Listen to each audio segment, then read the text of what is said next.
அதானே, இந்தா வச்சுட்டாங்கல்ல ஆப்பு.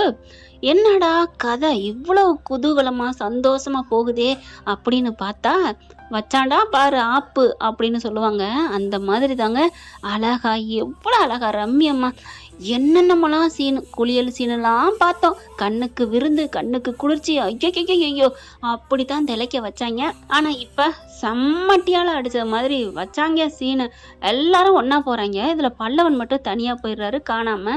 இதுல தேடுறாங்க. பல்லவா பல்லவா பல்லவா எங்க போன? ஆளுக்கு தேடுறாங்க. இவங்க சேரணண்ணா சேரணண்ணா அப்படிங்கிறாரு. ஏன் சோழனண்ணா பாண்டியண்ணா அப்படி கேட்க வேண்டியதானே? இல்ல நிலா அண்ணி தேடி இருப்பாரு. நமக்கு ப்ரொமோல அதான் காமிச்சாங்க. இதுல பாண்டி காதுல கேட்டுருது பல்லவன் சேரணனான்னு பல்லவன் கத்துறது. இவரும் டே பல்லவா பல்லவான்னு போய் தேடி பிடிச்சி கட்டி பிடிச்சி அழுகுறாங்க. நல்லா ரொம்ப ஒரு ஒரு எமோஷனலான சீன் சொல்லலாம். அப்புறம் அதுக்கப்புறம் எல்லாம் இங்கே வந்துடுறாங்க, கூடிடுறாங்க. டே எங்கடா போன அப்படின்னு சொல்லிட்டு கட்டி தழுவுறாங்க. ஒன்னே ஒன்று சொல்கிறேங்க, ஒரு அன்பு அதிகம் இருக்க இடத்துல ஏதாவது ஒன்று தவற விட்டுருவோமோ அப்படிங்கிற ஒரு பயத்தில் அது கிடச்சிருச்சுன்னா அங்கே கோபம் வருங்க, கோபம் வரும். இதெல்லாம் சோழனை கோவிக்கிறதுல தப்பே இல்லைங்க. அந்த அந்த அந்த கோபத்தோட வெளிப்பாடு உரிமை இருக்கவங்கள்ட்ட தான் அதுவும் கோவிக்க முடியுது. வேற ஆள்கிட்ட போயிட்டு ஏன்டா அப்படி ஓடுன, உன்னை கேட்டனா அப்படின்னு சொல்ல மாட்டாங்க. இது தம்பிங்கிறதுனால ஏன்டா அப்படி பண்ண, எதுக்குடா உன்னை காணாம நாங்கள் எவ்வளோ துடிச்சோம் தெரியுமா? உண்மையிலே துடிச்சாங்க. நிலா தவிக்கிறாங்க, சோழன் தவிக்கிறாரு. இந்த மலையில எங்கிட்டாவது போயிட்டா இந்த புள்ள கிடப்பானாங்க. அந்த நினைப்புல அவர் கத்துறாரு. ஏன்டா அதுக்கு அப்ப என்ன சொல்ல தோணும்? மனசு யாரா இருந்தாலும் வரும். நீங்க பேசாம வீட்டுல இருந்தா இந்த பிரச்சனையே வந்திருக்காதேடா அப்படின்னு சோழன் சொல்றாரு. சொல்றதுல ஒண்ணு எனக்கு என்னமோ அது கோவம் வரத்தான் செய்யும். இதுல என்ன அப்படின்னா எனக்கு ஒண்ணு தோணுச்சு, இவங்க 2 பேருக்குமே இவர் சொல்றாரு நாங்க 2 பேரும் வந்திருந்தா எதுவும் ஆயிருக்காதுன்னு. இவங்களுக்குள்ள ஏதாவது ஒண்ணு ஆயிருந்தா, ஒருவேளை நிலா காணாம போய் இல்ல சோழன் காணாம போனா அதுக்கு என்ன பண்றது? அப்ப 2 பேருமே வராம போகாம இருந்திருக்கலாம் அப்படின்னு நாங்க சொல்ல முடியும். ஆனா இந்த வார்த்தையை விட்டுறாரு. விட்ட கையோட நம்ம சேரனு உன்னா வெள்ளந்தின்னு தான் சொல்றோம். நல்ல மனுஷன் தான். அந்த மனுஷன் மாதிரி ஒரு கேரக்டர் யாரையும் மிஞ்ச முடியாதான். பிடிச்ச கேரக்டர். ஆனாலும் இப்ப லூஸ் டாக்கா டே இனிமேலாம் நீ அப்படி நினைக்காதடா, இனிமே அவன் உனக்கு தொந்தரவு கொடுக்க மாட்டான். என்னமோ அவங்க முத்தம் கொடுக்க போயில நடுவில் விரல விட்டு அந்த முத்தத்தை தடுத்த மாதிரியும், பல்லவன் வந்து அடிக்கடி இவங்க பக்கத்துலேயே போய் டார்ச்சர் பண்ண மாதிரியும், இங்கே பாருனே இவனை டார்ச்சர் பண்ணிட்டே இருக்கேன் அப்படின்னு சோழன் சொல்லியிருந்தா இவர் இந்த ஒரு வார்த்தையை சொல்லியிருக்கலாங்க. ஆனால் இது ஆதங்கத்தில் வெளிப்பட்ட வார்த்தை. அவர் புரிஞ்சுக்கல நம்ம சேரன். அதனாலதான் பட்டுன்னு இனிமே உனக்கு தொந்தரவு கொடுக்க மாட்டேன் அப்படின்னா என்னங்க? அது என்ன 2 வயசு பையன் 4 வயசு பையனா? இன்னும் நீலாவும் சோழனும் தொந்தரவு கொடுக்குறேன்னு சொன்னாங்களா?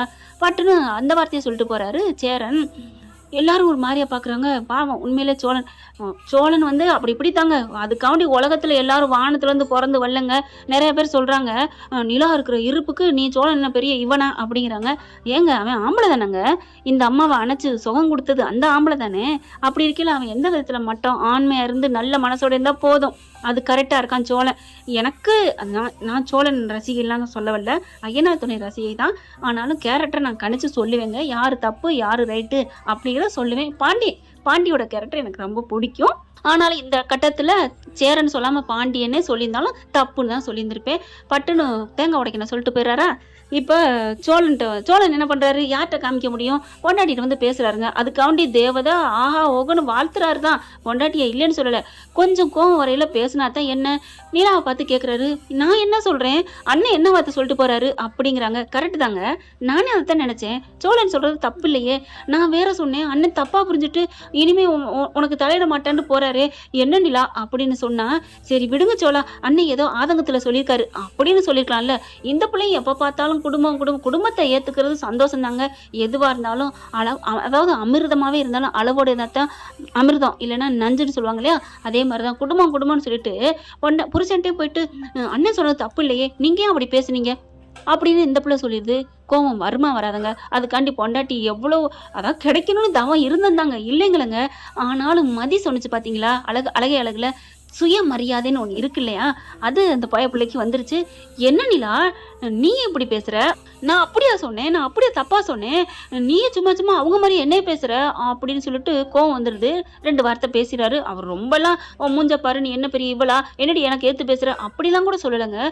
நீயும் அவர் மாதிரியே பேசுறிய, இது சொன்னதுல என்ன தப்பு இருக்கு? ஆனா அப்படி பாக்குது நிலா, கொஞ்சம் ஒரு மாதிரி ஆகுது. இதை கமெண்ட்ஸோட கழுவி ஊத்திருந்தாங்க. நீ என்னடா பெரிய இவனா, அந்த பிள்ளை நிலாவை போய் கோச்சுக்கிற அப்படின்லாம்.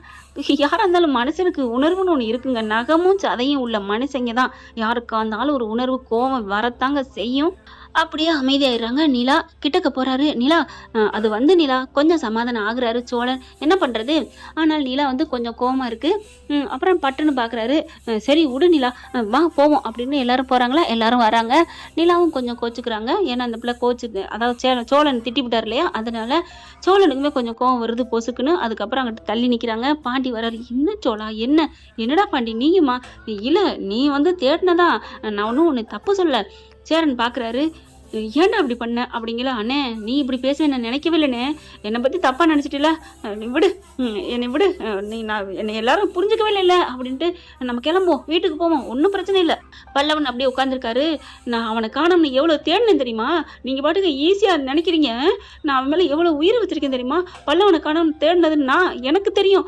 நிலா உனக்கு தெரியுமா தெரியாதா அப்படின்னு சோழன் சொல்ல, சோழா எனக்கு புரியுது சோழா, இருங்க, ஏன் இல்ல அண்ணன் ஏன் அப்படி பேசணும்? சேரன் நான் பேசுனது தப்பு தானே அப்படி சொல்ல, அவ இனிமே எனக்கு தொந்தரவு வர மாட்டேன்னா அவர் ஏன் அப்படி சொல்லணும் அப்படிங்கிறாங்க. சேரன் அண்ணா என்னன்னா அப்படிங்கிறாங்க. நிலா இல்லப்பா அது வந்து, அட போங்கண்ணா நான் யாருக்குன்னு சொல்லது அப்படிங்கல. பல்லவன் பாக்குறாரு. ஆமாண்ணே, என்னை காணணும்னு பதற்றத்துல தானே அண்ணன் அப்படி பண்ணுச்சு, நீ அப்படி கேட்டிருக்க கூடாதுண்ணே, நம்மளெல்லாம் தொந்தரவு நினைக்கும், அண்ணன் காமெடியாத்தான் அப்படி பண்ணும். அண்ணன் என்கிட்ட ஏற்கனவே சொல்லிடுச்சு, எல்லாரும் வந்தா எனக்கு சந்தோஷம் தான்டான்னு, நீங்க தான் அப்படி தப்பா புரிஞ்சுக்கிட்டீங்க சோழன் அண்ணாவை. என்னடா சொல்ற? ஆமா, எல்லாரும் வர்றது எனக்கு ரொம்ப பிடிச்சிருக்குன்னு சொன்னாரு தெரியுமா? என்ன ஒண்ணு, ஜாலியா பொண்டாட்டியோட வந்தா ஹாப்பின்னு நினைச்சாங்க, ஆனா குடும்பமே வர்றது எனக்கும் ஹாப்பி தான்டான்னு என்கிட்ட சொன்னுச்சு தெரியுமா? நீ போனேன் அப்படின்னு சொல்ல, டே நான் தப்பா பேசிட்டேனடா, போனேன் பாரு அண்ணன் எவ்வளவு கோச்சிட்டு இருக்குன்னு மன வருத்தத்தோட இருக்கு அப்படிங்கிற. சரி வா போயிட்டு சமாதானப்படுத்துவோம் அப்படின்ட்டு எல்லாரும் போறாங்க. டே சோழா சாரிடா, இந்த அண்ணன் தப்பா பேசிட்டேன்டா, தெரியாம பேசினா கோச்சுக்க மாட்டியா அப்படிங்கல. நீ போனேன் என்னை பார்த்து அப்படி பேசிட்டு இல்ல. பல்லவன் வராரு. அண்ணே என்னால தானே இதெல்லாம், நான் இனிமே காணாம போக மாட்டேனே. அப்பா சாமி நான் ஒன்றும் சொல்லப்பா. அண்ணே இப்பெல்லாம் பேசாதண்ணே, நான் அண்ணனை திட்டேனே அப்படிங்கல. என்னடா சொல்ற அப்படிங்கிறாரு சோழன். ஆமாண்ணே, அண்ணன் என்னை காணோம்னு பதட்டு தானே தேடினாரு, நீ ஏன் அப்படி திட்டினேன்னு அண்ணன்ட்ட சொல்லிட்டேன் அப்படிங்கிறாங்க. பாண்டி வந்து அண்ணே விடு, சோழா விடு அப்படிங்கிறாங்க. இல்லடா எனக்கு மனசு வலிக்குதுடா. ஏன்டா? நான் அப்போ அண்ணன் திட்டக்கூடாதா? நீ திட்டாலாம் எனக்கு மனசு வலிக்கல, அப்புறம் யாரா திட்டினா அப்படின்னு பார்க்க நிலா அங்கே நின்றுட்டு இருக்காங்க. ஓ நிலா திட்டுச்சா? ஆமா, எது கொடுத்தாலும் சேரண்ணா சொல்றது ரைட்டு தான், தப்பு இல்லையேன்னு அதுக்கும் என்னையே திட்டுறா தெரியுமா? சரி விடு. இப்போ என்ன, நிலா வந்து சமாதானப்படுத்தணுமா? வேணாம், அவ என்கிட்ட பேசுனா போதும் அப்படிங்கல. சரி வா அப்படின்னு கூட்டிட்டு வராங்க. கூட்டிட்டு வந்து பக்கத்துல நிக்க வைக்கிறாங்க. நிலா ஏமா அப்படிலாம் பேசினேன், நான் தான் ஏதோ ஒரு கோவத்துல ஆதங்கத்துல சொல்லிவிட்டேன். எவ்வளவு தவிச்சான் தெரியுமா, எவ்வளவு துடிச்சான் தெரியுமா நம்ம சோழன், பல்லவனை காணாம, நீ அப்படிலாம் பேசக்கூடாதுமா அப்படிங்கல. நிலா அப்படி பார்த்துட்டு அப்படின்னு திரும்புறாங்க. ஏமா ஏன்? இல்லைண்ணே, ஏன் மனசு அவர் மட்டும் ஹர்ட் பண்ணலாமா? ஏன் என்ன பண்ணா அப்படிங்கல. அண்ணன் சொன்னது சரின்னு சொன்னதுக்கு பட்டுன்னு என்னை முகத்தை காமிச்சிட்டாரு, இவர் இப்படிலாம் பேசுவாரான்னு எனக்கே பயம் வந்துருச்சு தெரியுமா? எங்க அப்பா எங்க அண்ணன் அவங்களோட முகத்தெல்லாம் உங்க தம்பி முகத்துல நான் பார்த்தேன், இந்த முகமா நான் பார்த்து விரும்பினது, எனக்காக எல்லாம் செய்வீங்கிற ஒரு அன்பு இருக்கிற மனசு இருக்கிற முகம்னு நினைச்சு தானே நான் இந்த வீட்டுக்கு வந்தேன், என்னை முழுசா ஈடு கொடுத்தேன், என்னையவே நான் இந்த வீட்டுக்கு அர்ப்பணிச்சேன். ஆனா சோழன் இப்படி பேசிட்டாரு, நான் போறேன் அப்படிங்கல. கையை பிடிக்கிறாரு சோழன். அப்படியே திரும்புறாங்க. ஏய் இப்போ நான் என்ன சொன்னேன்னு நீ கோச்சிட்டு போற அப்படிங்கல. ஆமா என்னை திட்டினதானே போ அப்படிங்கிறாங்க. இங்க பாரு நிலா, நீனும் என்னை பேசிருக்க கூடாதுல, நான் பேசல, அதுக்காண்டி நீ என்ன இப்படி பேசலாமா, போடா அப்படிங்கல. அவங்க என்ன பண்றாங்க, 4 பேரும் காருக்குள்ள போய் உட்காந்துடுறாங்க. அங்கிட்டு திரும்பிட்டு அவங்க வாட்டுக்கு, டே பல்லவா நீ இப்படி போனது தப்புடா, பாவம் இல்லையா, அவங்க 2 பேரும் பிரிக்க வச்சுட்டுல அப்படி இப்படின்னு அவங்க வாட்டுக்கு அங்கிட்டு போக, இதுங்க ரெண்டும் நீ அப்படி பேசிருக்க கூடாது, சாரி சோழா, சாரி நிலா அப்படின்னு சொல்ல, நீ போ, சாரி எல்லாம் கேட்காத, என்கிட்ட வராத, எப்படி மூஞ்சியை காட்டினேன். சரி இப்போ என்ன, நான் மூஞ்சியை காட்டக்கூடாது அவ்வளவுதானே அப்படிங்கல. நிலா பாக்குறாங்க. மூஞ்சியை காட்டக்கூடாதுன்னா அப்ப என்னத்தை காட்ட போறான் அப்படிங்கல. பட்டுன்னு திரும்பிக்கிட்டு அப்படியே மண்டையை காமிச்சிட்டு இருக்காரு. பாக்குறாங்க. என்ன சோழா என்ன பண்றீங்க? ஆமா நிலா, நீ தானே சொன்ன மூஞ்சியை காமிக்க கூடாதுன்னு, அதனாலதான் ஏன் மண்டையை காமிக்கிறேன் அப்படிங்கிறாங்க. உங்களை அப்படின்னு பிடிச்சி அப்படியே ஒரு எத்த பாக்குறாங்க. ஐயோ அப்படின்னு கத்த, என்னாச்சு அப்படின்னு எல்லாம் திரும்பி பார்க்க, டக்குன்னு இழுத்து இறுக்கி பிடிச்சிக்கிறாங்க. கீழே விழுக விடாம ஒரு நிமிஷம், இல்லைன்னா கீழே விழுந்து 2ஆ இருந்திருப்பாங்க. அப்படியே இருக்க சோழனை பிடிச்சிக்கிறாங்க. பிடிச்சி அப்படியே சரியா போயிட்டாரு. அப்படியே தூக்கி 2 பேரும் கட்டிக்கிறாங்க. சாரி நிலா அப்படிங்கிறாரு. போடா என்னை திட்டிட்டில, நான் கூட பேச மாட்டேன். பேச மாட்டியா நிலா? பேச மாட்டேன். கட்டி பிடிக்க மாட்டியா? பிடிக்க மாட்டேன். அப்போ முத்தம் கொடுக்க மாட்டியா? கொடுக்க மாட்டேன்டா அப்படின்னு இருக்கிய கட்டி பிடிச்சிக்கிட்டு எல்லாத்தையும் பண்ண மாட்டேன் பண்ண மாட்டேன்னு பண்ணிக்கிட்டே இருக்காங்க. அவங்க சத்தத்தை கேட்டு எல்லாரும் காரை விட்டு இறங்கி பார்க்க இதுங்க 2 இருக்கிய கட்டி பிடிச்சிட்டு இருக்காங்க. அப்படியே 4 பேருக்கும் அவங்க 3 பேருக்கும் அப்படியே வெக்கம் வருது.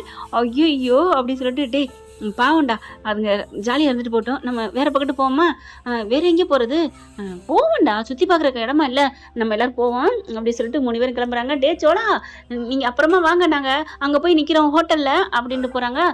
என்னமோ காதில் விழுகுதே அப்படின்னு நிலா சொல்ல, அவங்க ஹோட்டலில் இருக்காங்களாம், நம்மளை ரொமான்ஸ் பண்ணிட்டு வர சொல்கிறாங்க அப்படின்னு சொல்ல, இனிமேல் இந்த மாதிரி மூஞ்சியை காட்டாதீங்க அப்படிங்கிறாங்க. நான் காமிக்க மாட்டேன், சாரி அப்படிங்கிறாங்க. போங்க அப்படிங்கல. அப்போ நான் மூஞ்சியை காமிக்க வேணாமா அப்போ அப்படின்னு திரும்ப அதெல்லாம் திரும்ப வேணாம் அப்படின்னு மறுபடியும் இருக்க கட்டிக்கிறாங்க. என்ன ஃப்ரெண்ட், இப்படி போனால் நல்லா தானே இருக்கும். ஏன்னா இவங்களோட சண்டைகள்லாம் கொஞ்ச நேரம் தான், அப்புறம் சமாதானம் ஆயிடுவாங்கன்னு இந்த கதை பார்த்த எல்லாருக்கும் புரிஞ்சிருந்தா நான் இப்போ உடனே சமாதானப்படுத்தி வச்சது கரெக்டுன்னு தோணும். ஆனால் கதையை ட்விஸ்ட்டு கொண்டு போகிறக்காண்டி என்னென்ன கொண்டு போகிறாங்கன்னு தெரியல. எனக்கு இந்த கதையை பொறுத்த வரைக்கும், இந்த சீரியலை பொறுத்த வரைக்கும் உடனே சண்டையை சமாதானம் ஆக்குவாங்க. அதனால தான் நான் இப்படி கொண்டு வந்திருக்கேன். இப்படி போனால் நல்லா இருக்குன்னு. பிடிச்சிருந்துச்சுன்னா லைக் பண்ணி சப்ஸ்கிரைப் பண்ணி ஆதரவு கொடுங்க அன்பு உறவுகளே. Thank you friends. இந்த வீடியோ உங்களுக்கு பிடிச்சிருந்தா தயவு செய்து லைக் பண்ணுங்க. இன்னும் அப்டேட்ஸ்க்காக சேனலை சப்ஸ்கிரைப் பண்ண மறக்காதீங்க. நம்ம கிட்ட இருக்க எல்லா சேனல்ஸோட லேட்டஸ்ட் வீடியோ அப்டேட்ஸ்க்காக மேல ரைட் சைடுல காட்டுற லிங்கை கிளிக் பண்ணி வாட்ஸ்அப் குரூப்ல ஜாயின் பண்ணுங்க. உங்களிடம் விடைபெறுவது நான் உங்கள் மெஹர்.